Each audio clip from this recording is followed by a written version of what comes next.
Selamat datang di acara Semarang Trending Topic Radio Idola bulan Mei 2024 dengan tema Becoming Lifelong Learner. Bapak Ibu, hari yang berbahagia, mari bersama menyanyikan lagu Indonesia Raya. Hadirin dimohon berdiri.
Hadirin disilakan duduk kembali.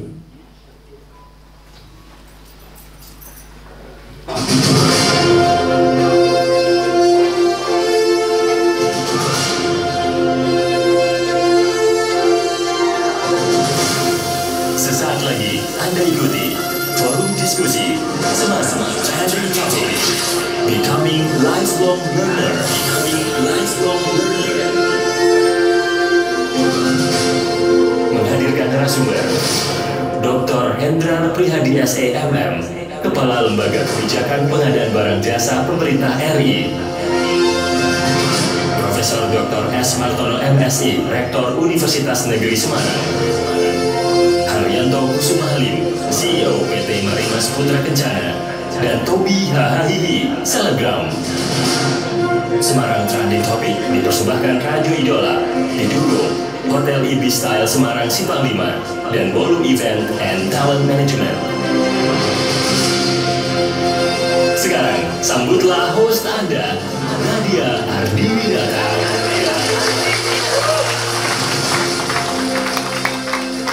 Halo, saya Nadia Ardiwinata. Mitra Idola, hadirin semua Bapak Ibu yang berbahagia. Saat ini dunia kita sedang berlari dengan sangat cepat. Yang oleh seorang ahli dunia, itu dunia kita disebut katanya sedang lari tunggang langgang. Dalam bahasa Inggris itu runaway world. Jadi siapa yang tak siap ikut berlari pasti dia akan ditinggal. Begitulah dunia kita saat ini.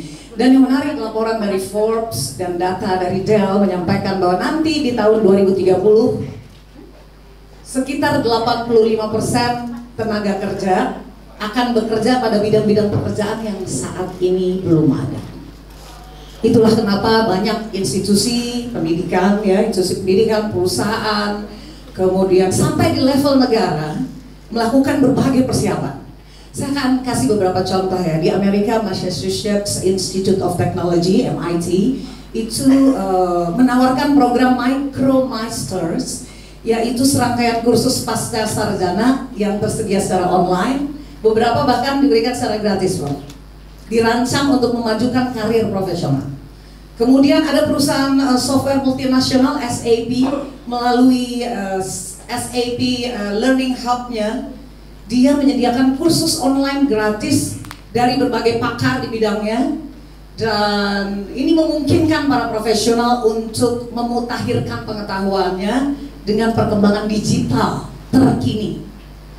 Lalu ada perusahaan penyedia kursus online terbuka berbasis juga di Amerika ya, namanya Coursera. Dia menawarkan Coursera for Campus yang memungkinkan universitas dan perguruan tinggi untuk menyediakan akses ke berbagai kursus online untuk melengkapi kurikulum mereka. Itu perusahaan-perusahaan. Gimana di level negara? Kita sebut saja ya, yang dekat dulu Singapura.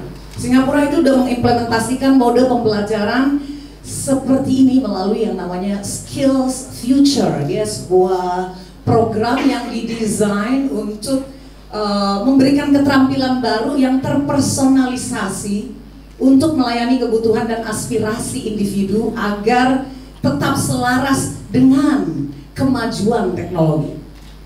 Lalu kita agak jauh dikit ke Eropa, di Inggris, dia juga punya program namanya Skills for Life untuk meningkatkan keterampilan warga negara sana yang umurnya di atas 19 tahun agar program ini tuh memberikan pendidikan dan pelatihan gratis tentang literasi informasi, matematika, kemudian teknik dan keterampilan digital. Ke Kanada. Di Kanada itu melalui Canada Training Benefit, dia memungkinkan warga negaranya mendapatkan kredit pajak jika mereka mengikuti program-program perkuliahan atau kursus-kursus ya di lembaga pendidikan yang disyaratkan oleh pemerintahnya. Itu dulu. Jadi sebetulnya apa yang terjadi? Sehingga banyak pihak kok begitu hebohnya mereka mempersiapkan diri. Kalau secara sederhana ini bisa digambarkan bahwa umat manusia di seluruh dunia ini saat ini sedang rame-rame bermigrasi karena dipaksa untuk keluar secara besar-besaran dan tak akan pernah kembali lagi. Bukan karena nggak rindu kampung halaman, bukan, tapi karena segalanya telah berubah dan tidak ada jalan untuk kembali pulang.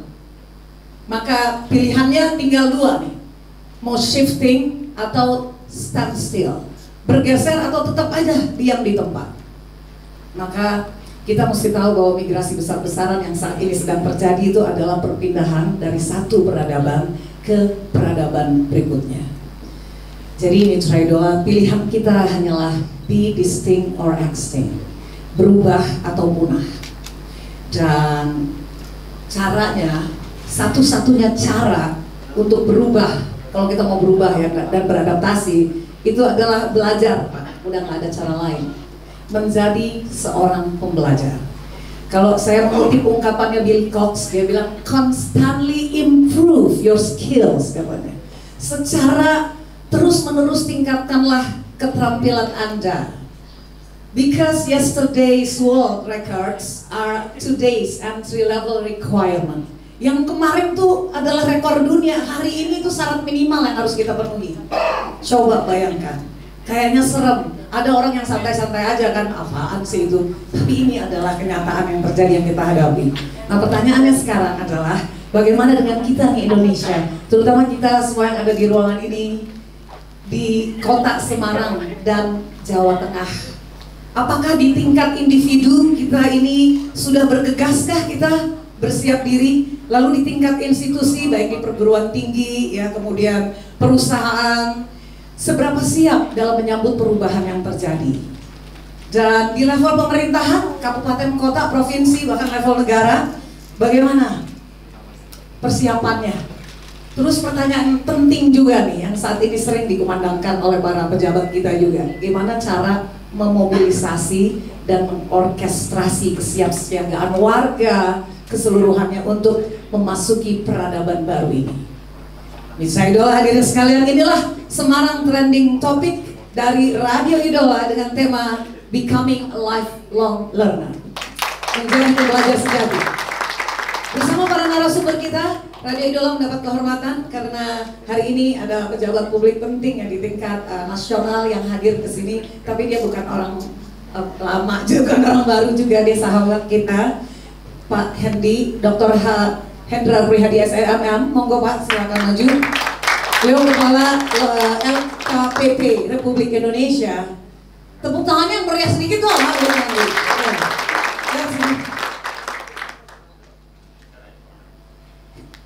Kemudian yang kedua, Pak Rektor UNES, Profesor Dr. S. Martono MSI, Rektor Universitas Negeri Semarang, Bapak sekalian.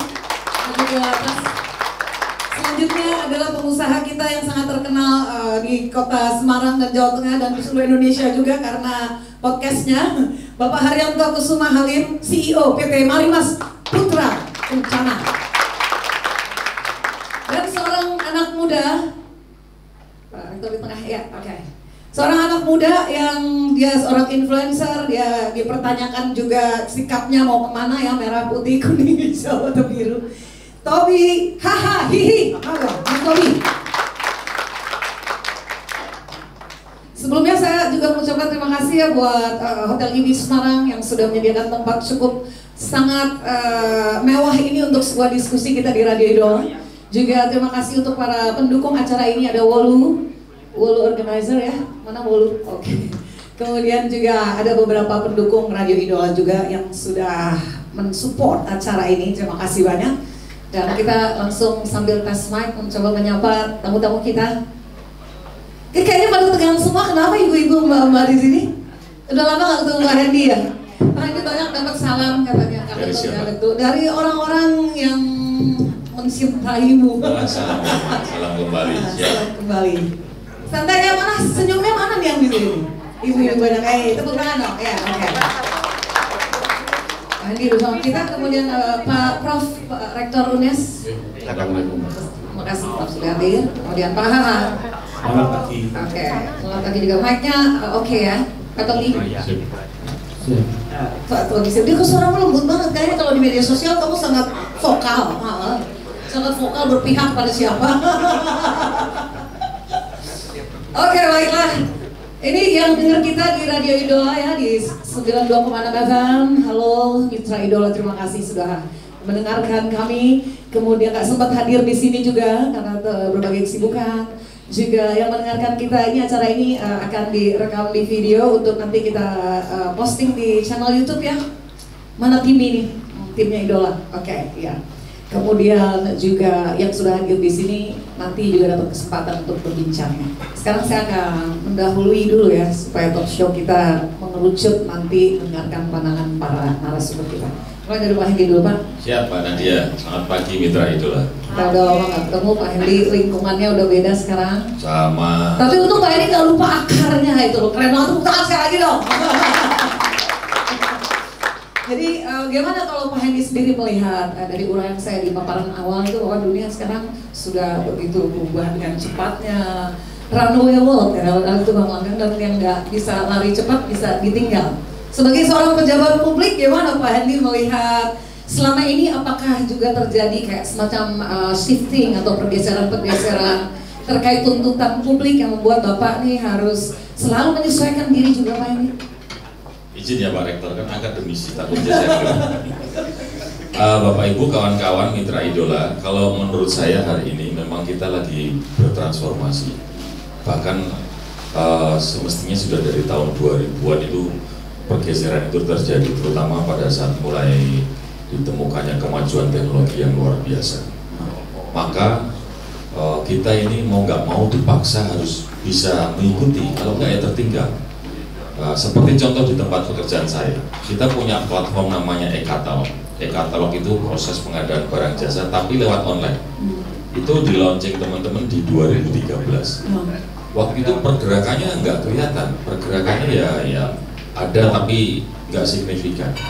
Tapi pada saat pandemi COVID, itu kita semua dipaksa kemudian, kalau mau berkegiatan, ya satu-satunya cara adalah memakai kemajuan teknologi informasi. Akhirnya mereka mulai melek teknologi, memakai Zoom, memakai media online dan seterusnya, dan sekarang berkembangnya itu luar biasa. Berarti harus beradaptasi itu. Harus beradaptasi. Dan di tempat kami, platform e-katalog ini di tahun 2023 sudah mencapai 187 triliun transaksi. Dari dong, keren banget prestasi. Ya, dari tadinya ya hanya 5, 10, 20 dan seterusnya di tahun 2023 100. Apa maknanya? Maknanya adalah hari ini sebuah pilihan bahwa kita kemudian harus memilih untuk maju bersama, maju terus. Ya mau nggak mau kita harus bisa menyesuaikan dengan perkembangan global. Betul. Karena Pak Hendy langsung memberikan contoh real nyata nih yang kita hadapi, bukan hanya sekedar pemberitaan atau hoax di media massa ya. Terus jadi Pak Hendy kemarin tuh Pak Hendy juga baru nge-launching buku ya kan waktu semasa jadi wali kota ya Pak ya. Itu semua uraian tentang pengalaman ya Pak? Atau bisa di-share sedikit di sini? Salah satu pengalaman. Jadi sebenarnya itu bukan buku saya bukan seperti Pak Rektor itu enggak. Tapi suatu ketika pas zaman COVID ini kan sempat kuliah S3 dokteral. Kemudian muncullah sebuah disertasi. Bagaimana kemudian mengelola sebuah kota dengan memanfaatkan teknologi. Jadinya adalah smart city. Nah, orang kan kemudian bercerita smart city ini sesuatu yang wah, biayanya harus gede dan lain-lain. Enggak, waktu itu saya tidak seperti itu. Konsepnya adalah gimana caranya masyarakat Semarang merasa cepat terlayani, merasa happy, lalu digitalisasinya di mana Pak Hendy? Itu hanya pelengkap saja. Jadi ada kemudian kita buat CCTV, buat sistem, buat apa, yaitu melengkapi aja. Tapi yang paling penting di dalam disertasi saya itu adalah SDM-nya. Birokrasinya atau birokratnya untuk bisa melayani masyarakat. Nah, disertasi ini setelah saya lulus wisuda ini kan hanya ada di meja saya, nggak ada yang baca gitu. Sampai suatu ketika ketemu teman saya, Mas ini kan saja ini menarik kalau orang bisa membaca dan bisa memahami konsep ini. Alah, apa ada yang mau baca, mau tebel kan disertasi tebel gitu. Udah gitu bahasanya bahasa akademis. Mana kali saya tak editnya. Nah, akhirnya sama teman saya itu diedit jadi sebuah buku yang simple, ringan dibaca tapi substansinya sama kayak disertasi saya. Oh gitu rupanya asal muasalnya ya. Ya tapi keren sekali tuh Pak, banyak manfaatnya tuh akhirnya kalau disebarluaskan ke seluruh negeri ya. Iya. Jadi contoh smart city dulu kita. Bisa didapatkan di sini. Itu dijualkan juga Pak di mana? Enggak. Saat ini nggak bawa nggak dikasih ke kita, udah habis ya? Ada. Masih ada di rumah, ada 2 nanti buat Pak. 2 biji doang, tega banget. 2 biji. Siap. Oke. Nah sekarang kita ke Pak Rektor dulu ya, Prof. Siap. Prof. Martono. Kalau Prof sendiri melihat kalau secara kasat mata ini kita bisa melihat perubahan yang terjadi. Cara belanja berubah, cara kita bahkan berhubungan dengan orang lain ya berubah juga gitu. Kalau zaman dulu mungkin nggak mungkin misalnya Pak Hendy di Jakarta, kita di Semarang, kita mau ngobrol langsung nggak bisa. Sekarang lewat media sosialnya bahkan kita ngerti ngapain aja Pak. Terus cara belanja berubah, mall jadi sepi. Kemudian bahkan cara orang mendapatkan informasi pun sekarang sudah berubah. Media konvensional juga sudah mulai banyak yang tutup. Bagaimana Prof melihat? Apakah ini memang benar indikasi terjadinya pergeseran besar-besaran di Indonesia? Baik, terima kasih untuk semuanya. Saya pikir tidak semuanya benar, Nadia.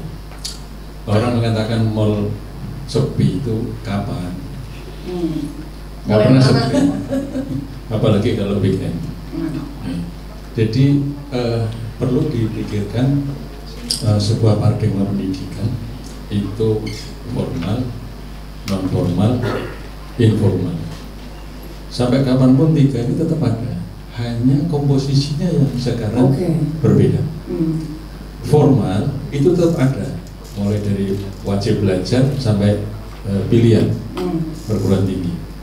Nah, kemudian kurikulumnya sudah mulai disesuaikan dengan tambahan non formal, tambahan keterampilan, tambahan kompetensi. Lalu yang tidak kalah pentingnya adalah pendidikan informal, karakter, lingkungan. Ini yang sering dilupakan. Orang sering takut dengan masa depan. Tadi yang 80.000 pekerjaan baru itu, kemudian hilang pekerjaan itu, nggak usah dipikirkan. Tetap ada pekerjaan. Nah, tidak ada hubungan langsung bahwa mengikuti pendidikan formal langsung mendapat pekerjaan. Nggak ada hubungan langsung. Ya. Karena aspek-aspek lain justru mengikuti. Ada yang belum lulus sudah bekerja. Ya. Ini yang harus dipahami karena kadang-kadang berpikir menakutkan masa depan itu. Ya. kita tugasnya menyiapkan proses seperti di UNES ini, 3 konsep ini harus tetap ada: formal, informal, informal. Semua yang harus kita lakukan, ya seperti Pak Edi katakan tadi, kita beradaptasi aja, tidak harus berubah. Satu contoh kasus, apakah dengan ada tarian striptease, tari gambiang harus hilang? Enggak kan?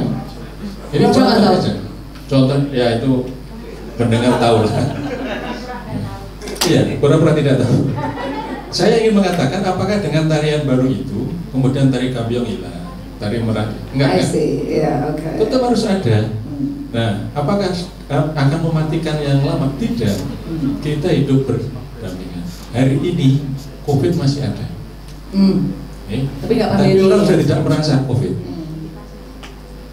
Selesai sudah. Di Singapura sudah ramai lagi COVID baru. Indonesia itu batuk. Itu banyak bilang. Selesai. Nah, kenapa? Karena kita mampu beradaptasi. Pendidikan juga begitu. Nggak ada yang pendidikan juga begitu, artinya tetap adaptasi dilakukan. Harus tetap. Tapi bukan berarti ketakutan akan masa depan itu membuat kita jadi bingung ya Pak ya. Hilangnya pekerjaan baru, munculnya pekerjaan baru. Hilangnya pekerjaan lama, muncul pekerjaan baru. Oke. Nah, Pak Haryanto Halim sebagai seorang pengusaha yang kondang ya, bagaimana Pak? Tapi Pak Haryanto Halim juga pengusaha yang concern banget sama dunia pendidikan ya, sehingga punya berkontribusi juga pada dunia pendidikan, punya membawa ada sekolahan juga. Benar ya Pak? Gimana Pak Haryanto Halim melihat tentang adaptasi ini? Gimana cara adaptasi yang paling tepat menurut Pak? Dan bagaimana pengalaman Anda sendiri di dunia usaha? Ya, saya mungkin malah mau cerita sedikit. Memang saya sempat ketemu di Singapura, diundang oleh bank itu, kemudian oleh teman-teman lah, oleh pengusaha. Kebetulan anak saya ikut camp lah, diadakan di Singapura. Yang hadir pembicaranya itu Jeffrey Su.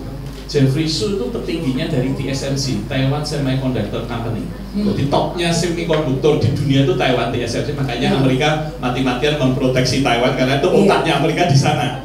Makanya takut kalau diambil alih China itu. TSMC itu yang logiknya semikonduktornya Apple yang canggih-canggih lah.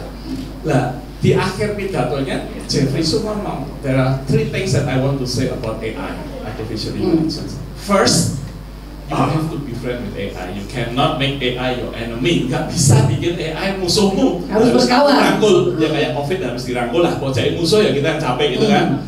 Second, there will be more sophisticated algorithm about AI in the future. Nanti akan lebih canggih daripada sekarang. Sekarang saya barusan kemarin beli HP ya, karena HP saya mulai keluar dari perusahaan, beli yang Samsung Ultra. Saya pikir buat apa? Ternyata AI-nya cukup menarik. Jadi kalau ada foto dilingkari, dia langsung cari di Tokopedia di mana barangnya dibeli. Iya. Terus kalau saya telepon pakai WhatsApp, saya setting interpreter, saya pakai bahasa Inggris, translate ke Mandarin, yang sana dengarnya langsung Mandarin loh. AI-nya sudah begitu, ini hari ini loh. Bayangkan 5 years from today. Saya jadi mikir perlu belajar bahasa asing nggak ya? AI semacam itu. Tapi pesan yang ketiga yang bikin saya kaget. Jeffrey Su sebagai petinggi TSMC, semikonduktor, dia bilang, you have to keep your character, integrity, and values as human being. Jadi nggak boleh kehilangan karakter, integritas, dan nilai-nilai kemanusiaan kita sebagai manusia. Nah ini yang paling penting lah. Tadi sudah dikatakan Pak Rektor, Pak Edi juga sama juga. Itu alat itu sudah ada di depan kita semua. Tergantung kecerdasan dan kebijaksanaan, garis bawahnya kebijaksanaan kita untuk memanfaatkan itu untuk kemaslahatan UMKM ya Pak. Nah, sejak 2000 berapa sudah ada kok alatnya. Ibu-ibu yang di sini coba pikirkan 20 tahun yang lalu bisa bayangkan nggak bawa HP, telepon video call? Nggak bisa. Bukan ibu-ibu 20 tahun yang lalu alah bohong. SMS tok kali. Dulu kalau nggak bisa waktu cuma baca ulang SMS dibaca ulang ya kan. Nah ini dan di sini sebenarnya hal-hal saya harus apresiasi Hotel Ibis, Bapak Ibu mungkin nggak nyadari di sini nggak ada plastik loh. Ini betul-betul semuanya disediakan no plastik loh. Nah ini salah satu tidak hanya idiomnya, wah kita harus jaga lingkungan, mau plastik ya? Botol cup, ini nggak ada loh, kan ada dispenser kan. Nah ini salah satu contoh bagaimana kita beradaptasi dengan baik kemajuan maupun perubahan-perubahan yang harus dilakukan. Jelas ini salah satu contoh, mungkin ya agak aneh dan harus cuci nanti gelasnya, tapi menurut saya apapun zaman sekarang, kalau dihadapkan pada lingkungan harus utama. Dalam artian yang praktek, saya ini agak sensitif, tapi akan saya katakan, kalau mau bangun rumah ibadah ada pohon beringin gede, jangan ditebang, cari di pinggirnya atau di lingkaran. Misalnya semacam itulah. Artinya isu-isu lingkungan hanya bukan sekedar slogan, tapi dijalani dengan benar-benar. Di Amerika waktu saya kuliah, kalau mau bangun gedung ya, itu ada penelitian dulu, behaviornya orang gimana dulu. Pohon itu nggak boleh ditebang, bangunannya yang menyesuaikan. Lah prinsip-prinsip semacam ini ke depan menurut saya pasti benar. Bukan hanya masalah karakter tadi. Teknologi oke, tapi jangan lupa pesannya aja sampai yang ketiga. Baik Pak. Terima kasih banyak. Nah sebagai seorang anak muda nih, Tobi Hahihi namanya aja Hahihi ya. Gimana Mas Tobi sendiri melihat perkataan para senior ini tentang beradaptasi? Anda masih muda, mungkin ini zamannya Anda barangkali, zamannya kamu ya. Gimana Mas Tobi melihat adaptasi? Sama senior ya udah nggak ada urusan. Kalau menurut saya sih ya memang kita, tapi memang anak muda gimana? Anak muda juga dulu ya, anak muda zaman dulu. Sekarang dituntut muda lagi karena memang dunia menuntut kita untuk muda lagi. Gitu. Ya jadi memang sebenarnya kita kayak saya ini kebetulan kuliah di hukum, cuma kerjanya nggak di hukum, enggak, di konten kreator kebetulan karena sering ngedit, coba-coba ngedit, kok akhirnya bisa menjadi mata pencaharian dari sana sekarang. Penghasilan dapat dari situ. Iya. Wah, luar biasa. Dari konten kreator. Ya, dan karena banyak kan dan saya tuh juga bergerak di bola, di supporter bola. Itu kebanyakan kan anak-anak muda gitu loh, masuk kuliah. Nah, teman-teman yang supporter itu yang kuliahnya di jurusan TI gitu loh. Itu tak aja. Ajak buat konten untuk bantu organisasi supporter itu, dan dia akhirnya mendapat company profile dan dia bisa masuk ke perusahaan itu juga. Nah, dulunya latihannya di mana? Oh, saya digerak di supporter Pasar Biru. Ini video saya gitu. Iya. Buat konten gitu. Jadi kan kadang kalau kuliah harus lihat. Dulu nggak dipelajari di masa perkuliahan maksudnya ini ya? Enggak, maksudnya kalau teman-teman itu kan hanya lihat dosen ngomong gitu, tapi kan kurang praktek. Kalau kita kan ngasih gitu. Iya benar. Punya teman nggak? Gimana Pak? Untak Pak. Bukan UNES. Nanti S2 Pak. Fakultas Hukum ya kan. Mas Tobi ini sedang cerita kenyataan yang ada di lapangan sana, apa yang dilakukan anak-anak muda yang memang di masa usianya ini nggak kayak senior ini ya yang merasakan zaman cuman SMS doang, ada pager juga, kamu nggak merasakan ya? Sosial media itu sekarang bergeraknya cepat banget. Kayak bahkan sekarang aja bergeraknya cepat. Luar biasa. Oke. Mas Tobi, thank you so much. Tepuk tangan dong buat ronde pertama ini ya. Nah sekarang tadi kita udah bicara soal bahwa kita memang paling nggak harus beradaptasi ya Pak Edi. Nah salah satu cara untuk beradaptasi itu adalah belajar kan. Belajar menjadi seorang pembelajar. Bahkan tema kita becoming a lifelong learner, berarti pembelajar seumur hidup. Nah sekarang Pak Edi, menurut Pak Edi gimana nih? Selain belajar secara formal, orang taunya kan formal, masuk universitas, pulang itu yang namanya belajar. Nah Pak Edi sendiri bagaimana? Apakah merasa gimana kebiasaan belajar seperti apa yang selalu Pak Edi lakukan ya agar selalu dapat menjawab tantangan-tantangan yang ada Pak Edi? Kalau saya sering ngomong sama teman-teman gitu ya, kalau motivasi ya kalau kamu malas belajar, ATM aja, amati tiru modifikasi. Artinya yang disampaikan Mas Tobi tadi benar, dari sebuah lingkungan karena mengikuti teman-temannya buat konten gitu, akhirnya dia punya kemampuan. Tapi kalau saya lebih pada sebuah keinginan atau pemahaman bahwa mendengar itu jauh lebih enak. Pantesan Pak ini dengerin kita Mas ya. Rektor cerita tentang AI, tak dengerin, oh iya coba nanti aku cari referensi. Pak Rektor tadi cerita tentang, gak usah khawatir, pekerjaan itu akan selalu ada, tinggal kita ngepasin aja sama beberapa referensi yang ada di yang kita punya. Mas Tobi tadi. Jadi kalau saya lebih pada mendengarkan. Dan itu terus menerus dilakukan karena Pak Edi ketemu sekarang dengan orang-orang yang udah ring satu semua, dari situ juga belajar. Sebenarnya tidak hanya dengan orang-orang yang di ring satu yang menurut bahasanya Mbak Nadia, dengan semua orang itu kita bisa belajar. Kita katakanlah dengan tukang becak pun ya, kita ngobrol bareng, kita mau dengerin. Kadang-kadang ketemu sebuah ilmu kehidupan yang luar biasa ya, aku diingetin sama Pak siapa sih tukang becak itu. Jadi jangan melihat orang dari casingnya, jangan melihat orang dari sebuah status sosial, tapi bagaimana kemudian dia memahami kehidupan itu seperti apa. Nah nanti tinggal kita cocokkan, cocok nggak dengan kepribadian kita. Kalau cocok, ya pasti kita pakai. Gitu. Ada banyak orang kan yang merasa kalau dia udah doktor udah selesai, aku udah selesai belajar. Ukurannya kan nggak begitu. Bukan di situ. Hidup itu bukan titel, kekayaan dan lain-lain. Bagaimana kita bisa bermanfaat dan bisa membuat happy orang yang ada di sekitar kita. Oke. Jadi beradaptasi dengan belajar yang dimaksud Pak Edi untuk bidang apa saja, termasuk dalam menjadi orang tua, menghadapi anak-anak juga harus belajar. Parenting belajar juga. Ya, itu PR hari ini. Mas Haryanto kayaknya juga ngalami hal yang sama. Anak-anak kita ini kan berbeda sekali. Kalau mungkin dulu ya, saya pengakuan dosa. Zaman saya muda, saya sama orang tua saya ini, meskipun bapak ibu saya nggak marah, kita ini sudah kayak takut hormat gitu. Gimana caranya jangan sampai bapak ibu itu marah ke saya. Makan harus hati-hati, jangan sampai terdengar bunyi gitu kan. Nah kalau sekarang anak saya tuh nggak kayak gitu. Saya tuh malah diajak kayak teman gitu, didebat terus kayak kamu, dek kamu jangan begitu. Lah kenapa tuh Pak? Kan ya mestinya belum ini kan debat terus ini. Ya akhirnya kita menyesuaikan ya, karena setelah saya cek ke anak-anak seusia anak saya ya seperti itu.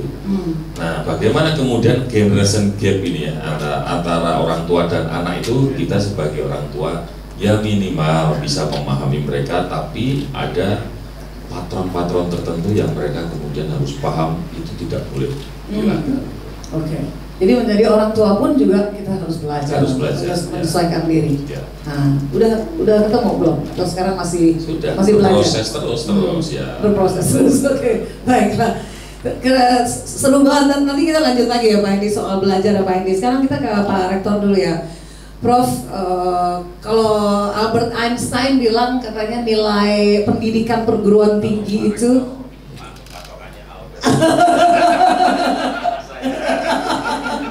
nanti habis ini nilai pendidikan perguruan tinggi bukanlah mempelajari banyak fakta, melainkan melatih pikiran untuk berpikir. Betul begitu? Gimana dok? Betul. Banyak orang yang salah menilai begitu lulus jadi sarjana menjadi orang pintar. Di Indonesia orang pintar itu tidak perlu sarjana. Orang pintar di Indonesia tidak perlu sarjana. Paham ya? Ya, disebut orang pintar tidak lulus sarjana. Dukun. Aku lagi mikir orang pintar. Ya. Jadi justru membuat orang itu lebih memahami nilai, bukan memaknai nilai. Wah, dapat B, bukan itu. Tetapi bagaimana dengan B itu kita bisa melakukan sesuatu. Jadi benar. Jadi ya boleh saja nilainya D, boleh saja nilainya C, tetapi justru kemampuan yang adaptif tadi itu yang harus diterapkan. Saya setuju dengan Pak Edi, orang belajar itu tidak harus formal.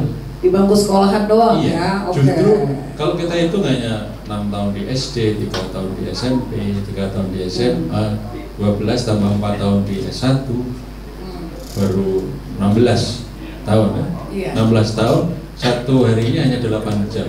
Kira-kira 10 tahun belajar. Nah, justru di lingkungan keluarga dan lingkungan tempat kita bergaul itulah tempat belajar yang sesungguhnya. Kalau mau baik, kumpullah dengan orang baik. Nah, begitu yang dikumpuli orang jelek, tidak mungkin jadi baik.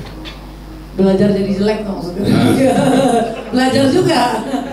Ya, kalau mau jadi orang yang jadi kritis, ya kumpul dengan orang yang kritis. Mau kreatif, kumpul dengan orang kreatif.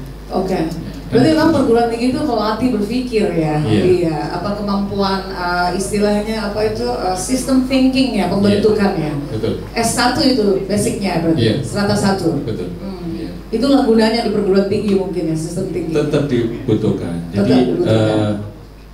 dari kreator itu dari Tobi, urusan hukum, ada. prodi hukum kemudian menjadi kreator, mestinya kan juga menjadi kreator yang tahu hukum. Iya benar.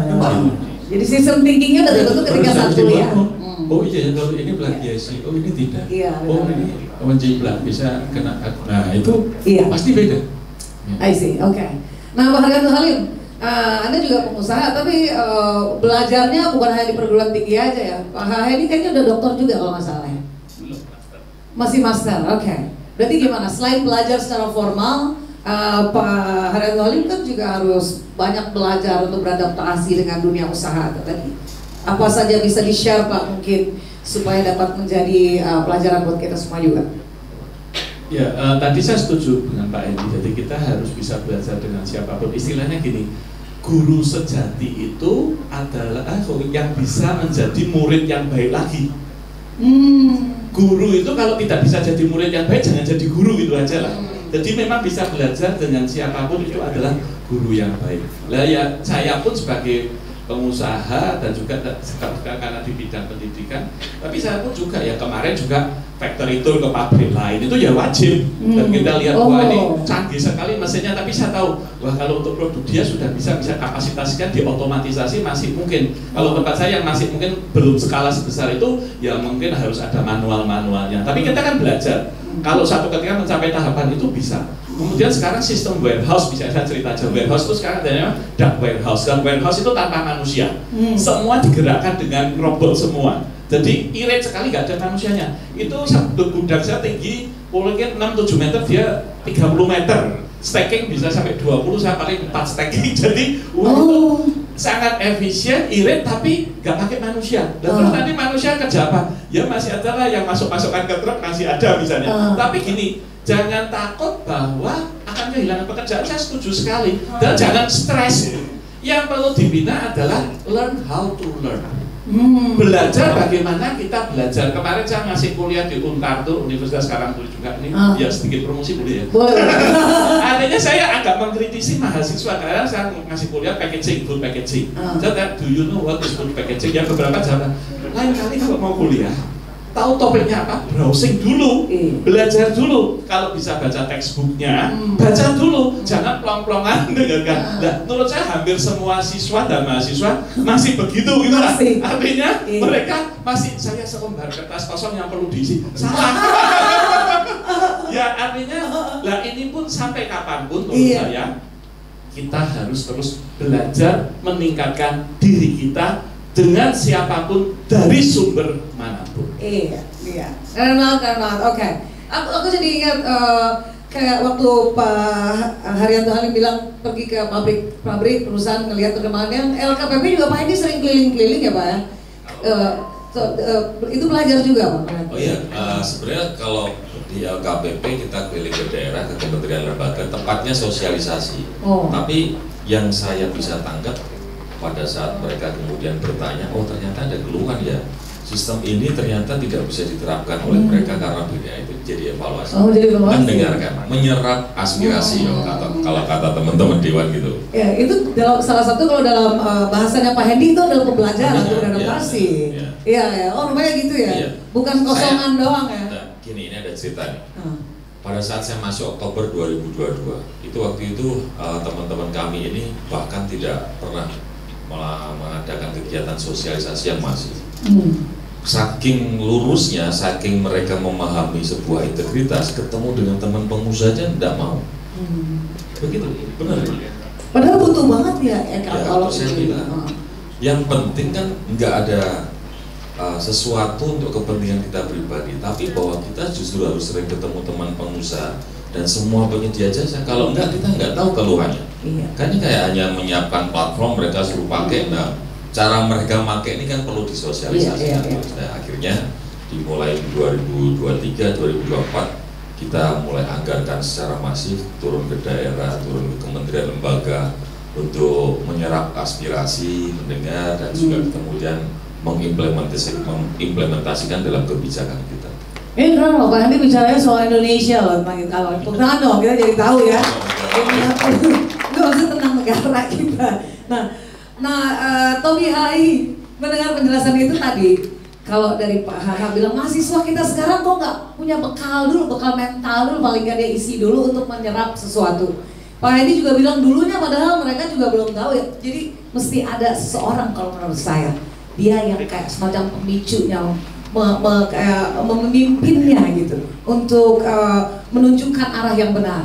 Nah, Mas Tobi sekarang gimana sih anak muda? Apakah situasinya memang begitu kondisinya, atau apa yang perlu dipantik lagi gitu loh dari anak muda sehingga dia siap juga? Anak muda hidup di generasi sekarang, di era sekarang, yang kita orang-orang tua ini bingung gitu loh. Maksudnya masih terus beradaptasi dengan effort yang lebih. Nah, anak muda harusnya kan lebih mudah. Gimana? Ya kalau itu tuh kalau sekarang tuh bahasanya kalau mendang-mending, Pak. Mendang-mending. Mending ini rakyat, mending ini rakyat. Oh. Tapi bahwa anak muda sekarang apa? GG. Hampir semua. GG. Ya mendang-mending. GG kan kalau ya kan. Terus kalau saya banyak sih ya.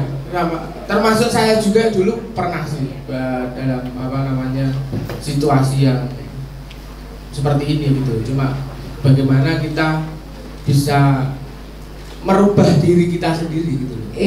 Itu. Ini di level individu ya. Iya, harus dari berubah kita. mindset. Dan kadang-kadang tuh bener Pak, bahwa teman-teman tuh banyak kurang cari literasi. Paling males cari literasi. Jadi kayak mohon maaf di Semarang sendiri ya. Semarang tuh tergolong kota ketiga. Dulu dari Jakarta, Bandung, Surabaya, yang 445 lah. Jogja terus Semarang. Gitu karena dari bahasa, dari pergaulan itu kita paling, kalau belum hit, Semarang belum hit. Seperti itu. Apapun itu. Iya. Saking tenang ayam ya.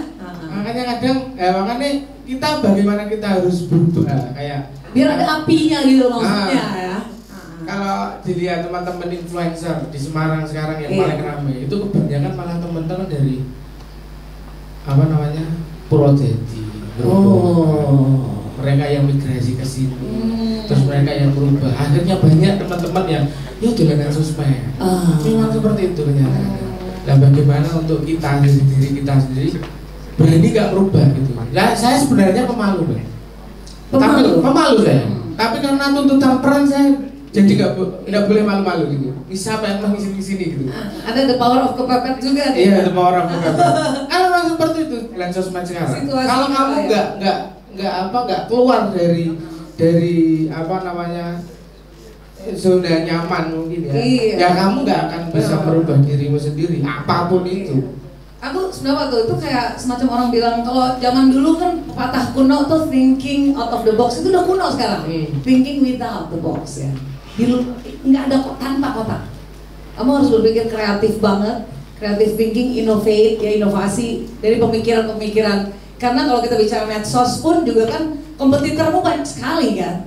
Itu nggak semua orang yang main di situ juga punya follower banyak juga kalau kreatif. Apalagi kan di usia yang saya sekarang ini. Iya.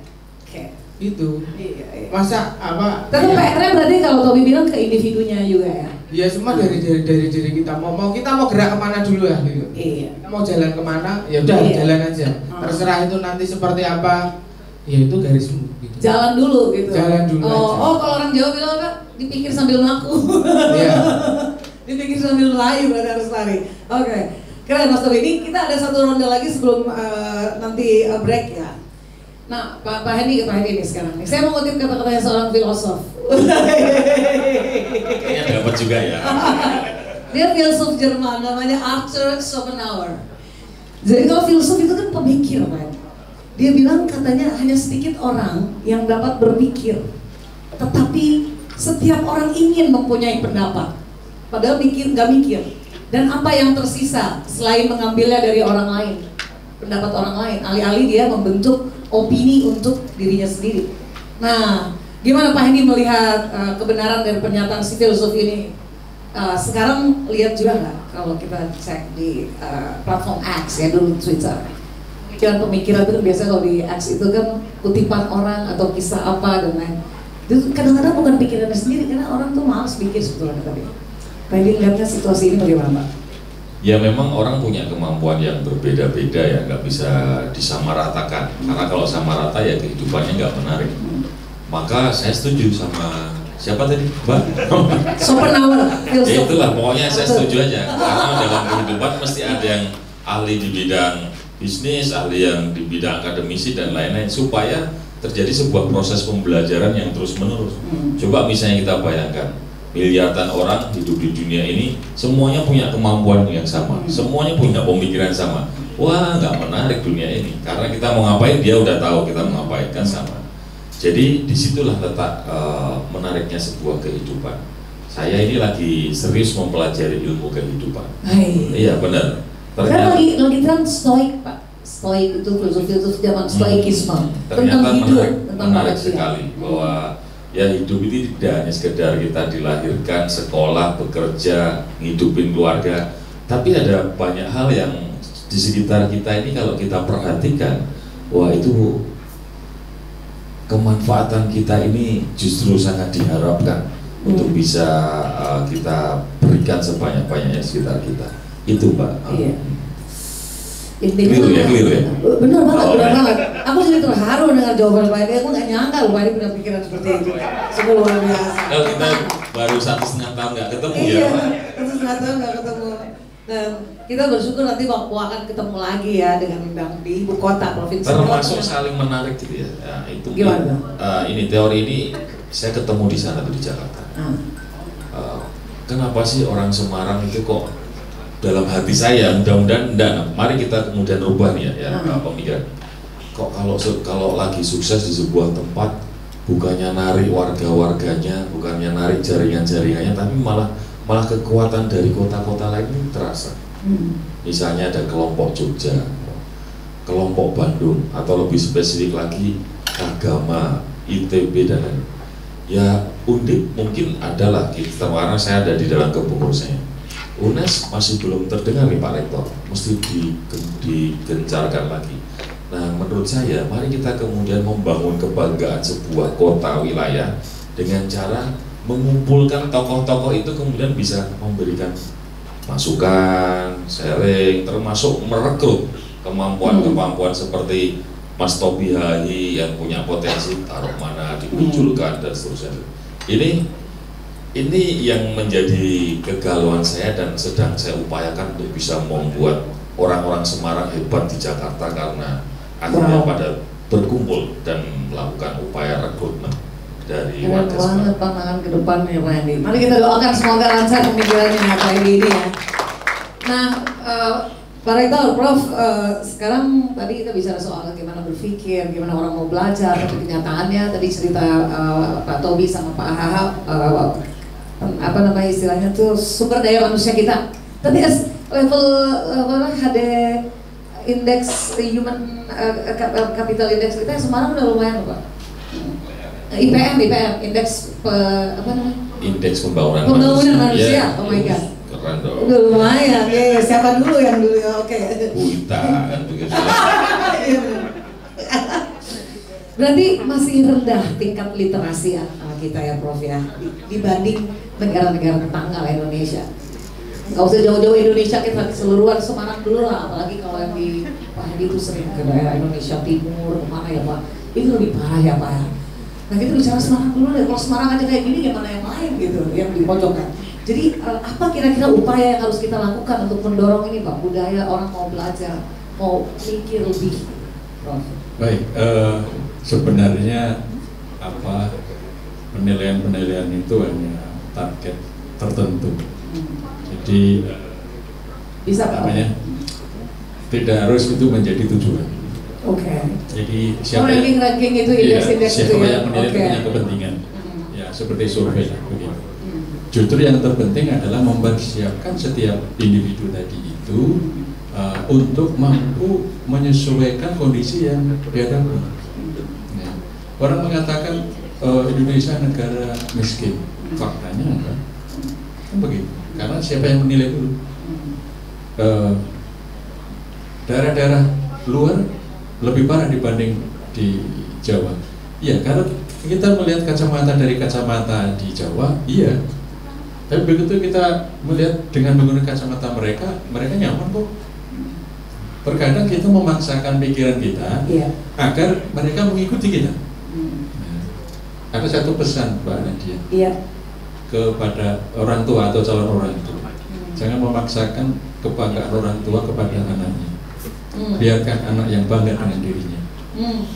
Nih, meminta anaknya, kamu ke kedokteran, kamu ke arsitek, itu ingin orang tua. Anaknya belum tentu.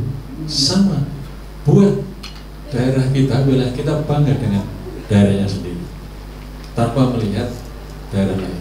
Nah, kira-kira seperti itu. Jadi orang Irian sama ekoteka udah bangga, jangan paksa pakai celana. Sembarang, jangan paksa lebih baik daripada ekoteka. Belum tentu, karena ujungnya ekoteka itu emas ternyata. Emasnya itu. Emas. Dicabut. Kira-kira seperti itu. Jadi banggalah dengan kondisi kita, tanpa harus membandingkan dengan kondisi lain yang kacamata mereka juga berbeda. Saya kira. Baik. Nah, Pak Haryanto nih. Jadi ketika situasi tadi kita udah bicara masalah orang tua nih, tapi orang tua, budaya belajar orang tua kan ada penelitian ada bilang nih hubungan kausalitas, padahal sebetulnya hubungan correlation gitu, korelasi. Orang tua yang dari menengah atas, orang tua yang di rumahnya banyak bukunya, anaknya jadi pintar. Kemudian diteliti, berarti orang yang banyak buku di rumahnya tuh orangnya orang kaya, mampu lah dia bisa beli buku. Sementara yang enggak, anaknya nggak suka baca, nggak ada bekal tadi, kemampuan berpikirnya juga kurang. Lingkungan keluarga di mana orang tua adalah kunci. Gimana melihat ini? Sehingga budaya belajar menjadi pembelajar seumur hidup itu juga apa upaya yang bisa dilakukan dari rumah berarti Pak? Ya memang ada penelitian, keren ya. Jadi seorang ahli pendidikan dari UK, dia melihat memang kenapa kok anak-anaknya kalau dosen dan lain-lain selalu lebih belajar, meskipun tidak semua tapi kebanyakan dibanding dengan yang lainnya, karena memang ada pembiasaan. Dan kemudian dia juga melihat anak-anak tuh kalau main game itu kok malah bisa saling ngajari itu komputer, dan mereka yang punya akses komputer pasti lebih terbuka memang. Lah, dia kemudian punya ide. Ini profesor dari India, tapi dia ngajar di UK. Dia pergi ke India, ke desa yang paling pelosok, listrik aja susah. Dia taruh komputer di sana, gelitaknya gitu aja. Terus anak-anak berumur, ini apa? I don't know. Caranya on kan gimana? I don't know. Caranya pakai I don't know, terus ditinggal. Sebulan kemudian atau berapa bulan kemudian, dia balik lagi, anak-anaknya sudah main komputer semua. Sudah main, malah ngajarin, malah ngomong, can you give us more faster CPU atau operating system, bisa ngomong gitu. Ternyata dia tahu anak itu baik alami, naluri. Anak adalah belajar sendiri antar mereka. Namanya self-organizing learning environment, SOL namanya. Kalau dikasih lingkungan yang tepat, anak itu bisa belajar sendiri. Lah kenapa kok anak dibiarkan belajar sendiri-sendiri, dan harusnya memang berkolaborasi kalau mau pinter. Itu yang menurut saya harusnya diterapkan di sekolah-sekolah, menciptakan. Menarik. Itu kalau komputernya ditaruh di Simpang 5 itu sudah ketahuan di Barito harganya berapa ya. Karena orang Semarang resikan ya. Jadi ini menurut saya memang metode-metode yang harus mulai diajarkan, sehingga memang iklim belajar itu sekarang harusnya bukan belajar sendiri-sendiri, ulangan sendiri-sendiri, kolaborasi itu harus mulai ditumbuhkan. Tujuh. Iya kan, jadi terus tapi terakhir saya ingin komentari soal tadi Pak Hendi. Kemampuan Pak Hendi ini saya pernah ngikutin, bahkan saya pernah dulu agak ngasih masalah, Pak kok dulu gak ikut kayak style gubernur Jakarta yang keras gitu kan. Terus Pak Hendi kan ngomong, enggak lah, orangnya beda-beda caranya gitu. Ini betul sekali. Jadi yang dilakukan Pak Hendi di Semarang berhasil diangkat jadi kota yang luar biasa. Kemudian di Jakarta di LKPP bayangkan kenaikannya sekian ratus % menurut saya ya kan. Artinya apa? Adaptif itu bukan untuk diri sendiri. Adaptif untuk memaksimalkan potensi orang-orang di sekitarnya. Itu yang paling penting. Kalau dalam Islam namanya khairun nas anfa'uhum linnas. Sebaik-baiknya manusia yang bermanfaat bagi orang lain. Ini yang harus diterapkan oleh para petinggi-petinggi. Jangan bermanfaat untuk diri sendiri atau keluarganya, tapi banyak orang lain yang bisa dimaksimalkan. Wah, menarik banget memantik diskusi lebih keren lagi. Setelah ini kita juga mau nanya tentang gimana peran pejabat publik, ya kan? Apalagi seorang kepala daerah. Nanti kan udah daftar kan? Nanti kita lihat.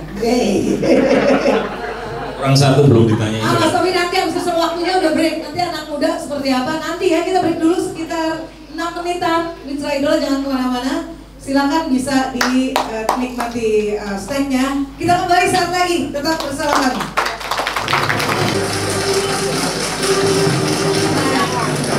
Hai, halo Mitra Idola. Terima kasih banyak. Masih setia terkoneksi bersama Radio Idola.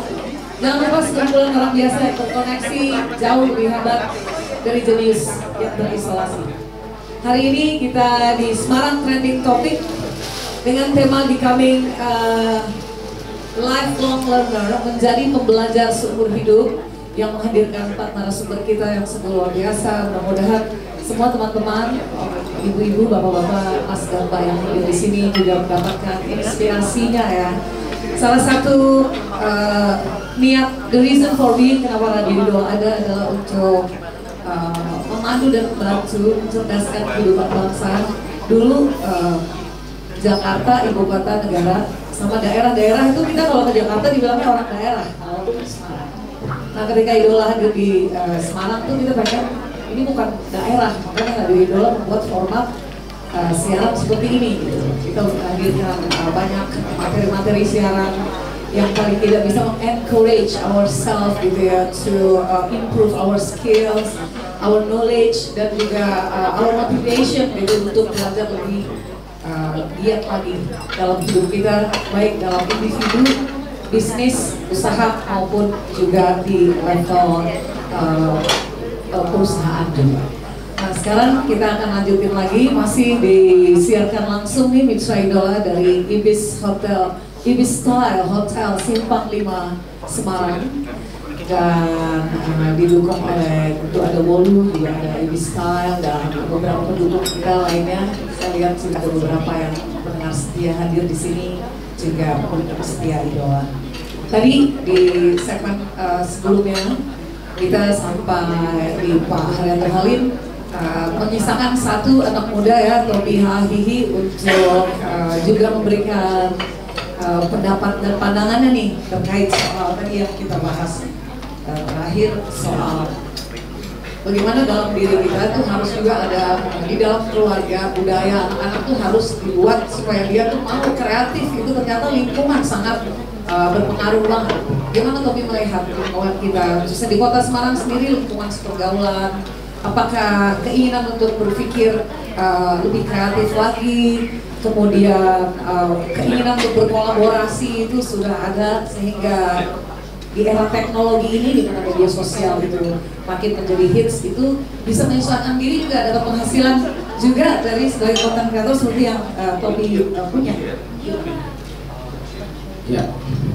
Ya memang ya, untuk sekarang apalagi kan kita yang udah punya anak, anak-anak kita tuh sekarang untuk teknologi itu lebih keren mereka daripada kita. Anak saya itu TK besar, soal HP, soal gadget itu pintar banget. Saya dendam sampai anak saya tuh bisa ngelacak GPS saya di mana, padahal ibunya nggak bisa. Itu TK besar mau kelas 1 ya, karena lingkungan pergaulannya gitu. teknologi memang sangat pesat. Sudah berubah banget kita ya. Berubah. Dan kita sebagai orang tua juga ya controlling gitu. Ya, ekspresi mereka kadang saya ketawa-ketawa aja. Kok iso ya? Tapi kadang kontrol, ada batas-batasannya gitu. Dan ngomongin Semarang juga kembali lagi. Bener kata Pak Sendi. Kata Pak Sendi itu benar bahwa dulu kenapa orang sukses di sana tidak bisa menarik teman-teman yang di Semarang untuk sama-sama sukses. Karena dulu gini Pak, kalau orang sudah ke Jakarta ngomongin kemauan di Semarang di Solo. Nah, ya kan. Tapi kita harus terima kasih sama Pak Edi di era kepemimpinan dia merubah mindset bahwa Semarang kota wisata. Kita mau kemana? Dulu Semarang itu dilewati cara transit kayak maaf Pekalongan, Batam itu kan transit semua. Waduh, Semarang itu sama. Orang dari Jakarta, dari Bandung lewat Semarang cuma mau ke Jogja, kadang ke Solo. Dari Pak Presiden itu udah berubah apa tatanannya. Kita mau apa sekarang? Mau tempat hiburan seperti di Jakarta ada. Mau wisata seperti di mana? Di Jakarta, di Bandung, ya di sini. Kita harus terima kasih sama Mas Indi. Terima kasih Pak Andi. Akhirnya dengan berkembangnya kota, dengan Semarang yang sekarang semakin hebat, itu menjadi persaingan. Bener Pak. Aku saya kira iso pinter dulu. Aku maunya dulunya saya single fighter gitu, single ya wis tak dulu. Karena nggak bisa. Semakin perkembangan semakin pesat di kotanya ada semua. Akhirnya aku harus menarik untuk collab ini. Aku harus collab nih. Eranya udah collaboration. Eranya kayak Instagram aja sekarang kita harus collab Pak. Untuk menaikkan rating follower. Pansos-pansos itu kita juga harus collab. Seperti itu Pak. Oke, menarik. Baik, kita udah dengar paling nggak tadi ya di ronde saya yang bertanya kepada para narasumber. Mudah-mudahan udah dapat perspektif ya, Mbak-mbak, Bapak Ibu ya. Coba suaranya mana? Ya. Nah sekarang kita kasih kesempatan nih buat yang sudah hadir di sini di tengah kesibukan. Ini bukannya pengangguran Pak yang datang ke sini. Kita undang orang-orang yang mau belajar memang datang di acara kita Idola sebulan sekali ini. Jadi saya kasih kesempatan. Silakan diangkat tangannya, diangkat. Oke. Mbak Mila dulu ya tadi ya, gue sampai kenal namanya Mbak Mila. Assalamualaikum warahmatullahi wabarakatuh. Waalaikumsalam. Selamat pagi semuanya. Saya Mila dari komunitas IPWKC Semarang. Apa itu PWKC? Ikatan Pengusaha Wanita Kreatif Cantik. Oke. Ada sampingnya. Saya ingin menanggapi Pak Hendy ya yang mengenai warga Semarang. Saya setuju sih karena saya itu aslinya dari Bandung. 10 atau sekitar 12 tahun yang lalu saya datang ke Semarang, cukup kaget.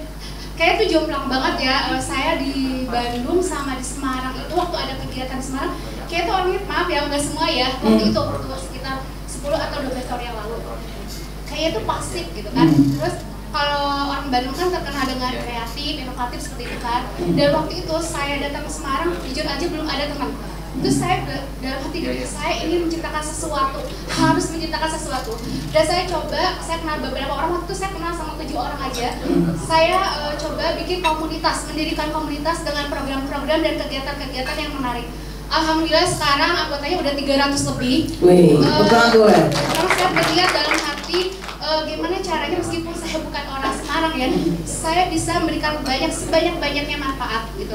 Salah satunya bantuan permodalan gratis untuk anggota dan kegiatan-kegiatan lainnya. Yang usahanya ya? Iya, dengan segala macam profesi dan lain-lain gitu. Dan mudah-mudahan ini bisa jadi contoh buat teman-teman yang lain memajukan Semarang. Ya dari kita dulu ya, jangan kita ngandelin dari pemerintah tapi dari kita dulu. Kamu berkepentingan juga Semarang maju karena usahamu bisa maju juga kalau Semarang maju. Terima kasih. Assalamualaikum warahmatullahi wabarakatuh. Kamu KTP-nya masih Bandung? Gimana? KTP-nya masih Bandung? Udah Jepara ikut suami itu. Oh, udah masuk sini kan? Bisa Jawa Tengah nanti ya, Jawa Tengah 1 ya. Oke. Penting itu masuk Pak Eko. Oke. Satu lagi Mbak yang di depan ya? Oh, yang di belakang dulu, yang di belakang. Nanti minta tanggapan aja Mbak Mila, tadi bukan pertanyaan ya. Oke. Di belakang tuh. Baik, terima kasih. Assalamualaikum warahmatullahi wabarakatuh. Waalaikumsalam. Mohon izin, saya dari DPPTSP Provinsi Jawa Tengah, Dinas Penanaman Modal. Oke. Baik, terima kasih sebelum. Nama saya Harunisa. Oh, Harunisa. Ya, saya perwakilan dari Bu Sakina yang hari ini tidak bisa hadir. Oke. Saya ingin menanyakan kepada Bapak Ibu yang ada di depan narasumber. Dan juga mungkin dari hostnya juga mungkin apabila nanti ada komentar juga diperbolehkan. Jadi terkait dengan media belajar saat ini yang orang-orang saat ini bahkan anak muda itu banyak yang belajar dari platform penyiaran. Saya sendiri juga sangat termasuk orang yang suka melihat dan juga mendengarkan apabila belajar. Kurang begitu suka membaca buku, Bapak. Audio visual ya. Iya betul. Okay. Jadi saya akan menanyakan tentang RUU penyiaran yang Bapak Ibu berat. Bahwa bulan September ini akan ada pengesahan RUU penyiaran yang itu adalah salah satunya yaitu KPI akan harus memverifikasi dari konten-konten yang akan disiarkan, terutama nanti dari Mas Tobi juga mungkin bisa berpendapat. Jadi harus ada verifikasi dari KPI terhadap sesuatu atau konten-konten yang akan dikeluarkan oleh lembaga penyiaran, baik itu televisi, kemudian dari platform digital di internet, YouTube, kemudian ada Netflix dan lain sebagainya. Nah, bagaimanakah pendapat Bapak Ibu semua tentang pasal-pasal yang menurut saya itu akan bisa membungkam kebebasan berekspresi dari para konten kreator maupun hak kita untuk mendapatkan informasi dari manapun itu. Mbak Ironi, saya udah dapat poinnya. Intinya itu hubungannya dengan topik kita adalah itu nanti kan bisa membatasi kesempatan untuk pembelajaran juga jika itu bisa membatasi ya. Oke, thank you ya. Ya, makasih. Ya, sama-sama. Warahmatullahi wabarakatuh. Waalaikumsalam. Satu lagi, siapa lagi tadi? Mbak Nani ya, depan. Iya. Selamat pagi semuanya, salam sehat. Mbak Nadia, saya nggak menanggapi, saya tidak ini bertanya, tetapi saya mengharapkan bagaimana menarik dan memunculkan rasa kepekaan untuk Semarang khususnya. Sangat menarik dengan becoming lifelong learner di sini, tetapi saya di sini saya belum berkenalan ya. Saya Nanik, saya bisa mewakili dari Paguyuban HRD Jawa Tengah. Saya juga dari Stekom, juga akademisi, dan di sini sangat menarik sekali dari 4 narasumber yang disampaikan. Tetapi di sini tadi literasi, kita berbicara literasi karena belajar dari parenting, dari akademisi, dari bisnis, dari konten kreator gitu kan. Tetapi bagaimana sih Semarang ini kita bisa memunculkan kepekaan dalam belajar itu bukan karena terpaksa. Bukan karena kebutuhan, bukan karena kewajiban, tapi saling mencintai dalam bekerja, dalam belajar, sehingga kita di era yang sekarang ini tuh ada elaborasinya antara pendidikan, ada bisnis, dan juga kreativitas yang berinovasi. Bisa nggak tersistemasi gitu? Siapa nih yang tanggung jawab? Siapa yang pemerintah siapa? Nah ini yang sangat penting karena banyaknya sudah akademisi yang bermunculan di Jawa Tengah. Baiklah. Tapi permasalahannya adalah di mana SDM ini bisa memunculkan kepekaan dalam belajar ini mencintai, bukan karena kewajiban, bukan karena terpaksa. Berarti secara individu mereka ada. Dan juga secara kelompok, secara organisasi. Harus ada yang orkestrasi ya. Baik. Mbak Nani, thank you. Kita dapat poinnya. Terima kasih. Assalamualaikum warahmatullahi wabarakatuh. Satu lagi ya Bapak, laki-laki tadi Masnya. Habis satu ini kita minta tanggapannya narasumber. Terima kasih. Saya Andre dari Asokas. Kebetulan saya pelaku kafe ya, kafe bisa. Saya tertarik dan saya sepakat dengan Pak narasumber tadi yang sudah disampaikan. Memang harus terus belajar. Saat ini saya sedang mempelajari benar untuk digitalisasi atau apa namanya medsos itu sangat berperan terhadap banyaknya customer yang mau masuk ke usaha yang sedang kita rintis atau sudah kita lakukan. Namun ada satu hal yang membuat ternyata saya pelajari banyak customer yang saya tanyakan tahu dari mana. Justru sebagian kecil itu tahunya dari medsos. Yang kebanyakan mereka tahu ya saya lewat. Saya tahu dari flyer, saya tahu dari hal-hal yang bukan bersifat medsos media. Yang banyak medsos media itu justru yang masih anak-anak muda yang dari mungkin Gen Z ya. Nah, ini saya mungkin bisa dapat masukan. Kebetulan mungkin Pak Halim beberapa hari yang lalu saya sempat telepon, saya dikasih kontaknya ke Pak Imam, saya sudah komunikasi banyak dengan Pak Imam. Bagaimana ini dengan usia-usia baby boomer ya seperti saya yang belum setelah baby boomers lah. Baby boomers itu orang tertai lahir tahun 50-60, kamu kan itu 70 kan? Milenial. Yang sudah agak tua dikit lah.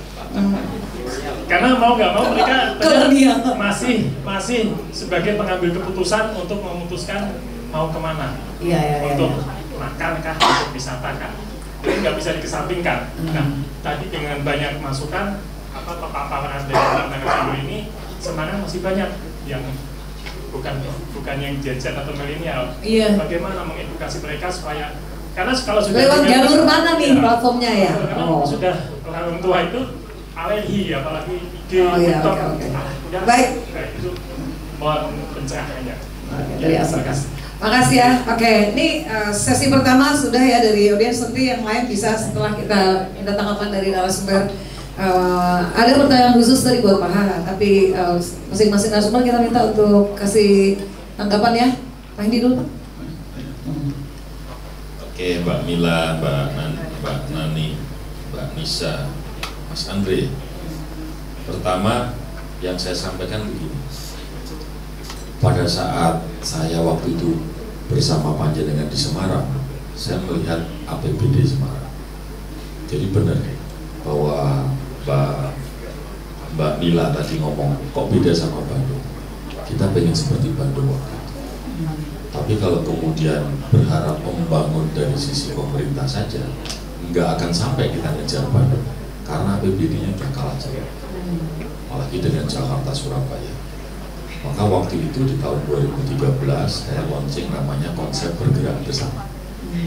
Artinya kota ini akan bisa maju kalau disengkuyung oleh semuanya. Mas Haryanto dengan membuat pabrik, rekrutmen tenaga kerja, menanamkan kebanggaan kepegawainya, kadang-kadang CSR, buat apa-apa itu bagian daripada konsep bergerak bersama. Pak Rektor, UNES-nya semakin hari semakin keren, dijaga benar konservasinya. Beberapa kemudian dari luar pada sekolah di UNES dikasih beasiswa, itu konsep bergerak bersama. Sampai Mas Tobi dengan konten kreatornya yang menceritakan tempat-tempat wisata di Semarang. Karena kalau itu dikerjakan oleh pemerintah, pasti itu akan menggerogoti APBD. Nah, alhamdulillah dalam sebuah launching itu saya ketemu sebuah peningkatan partisipatif masyarakat.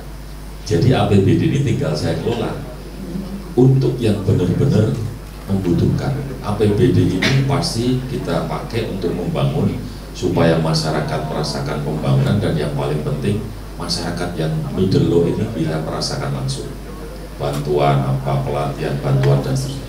Kalau di middle up kayak beliau-beliau nggak perlu APBD, mereka cukup kebijakan. Tapi dengan kita pendekatan, mudah-mudahan Mas Haryanto merasa happy waktu itu ya, dan dengan kebijakan yang kita keluarkan, mereka happy, mereka ini langsung ikut bantu bangun Semarang. Dan termasuk Mbak Mila tadi, Mbak Mila ya, dengan 7 orang jadi 300 ngasih bantuan permodalan, kan itu bagian dari konsep bergerak bersama. Sehingga kata kuncinya adalah sebuah wilayah yang berhasil adalah pada saat muncul partisipasi masyarakat semakin hari semakin banyak. Itu konsep saya waktu itu. Kemudian yang lainnya, Mbak Nisa ya, gimana pandangan Bapak, setuju nggak? Ya kalau saya kan hari ini diundang sebagai pemerintah kan gitu kan, jadi kalau saya ngomong saya nggak setuju RUU penyiaran nggak pas juga karena sudah pemerintah. Dia harus setuju semua pemerintah, termasuk UKT.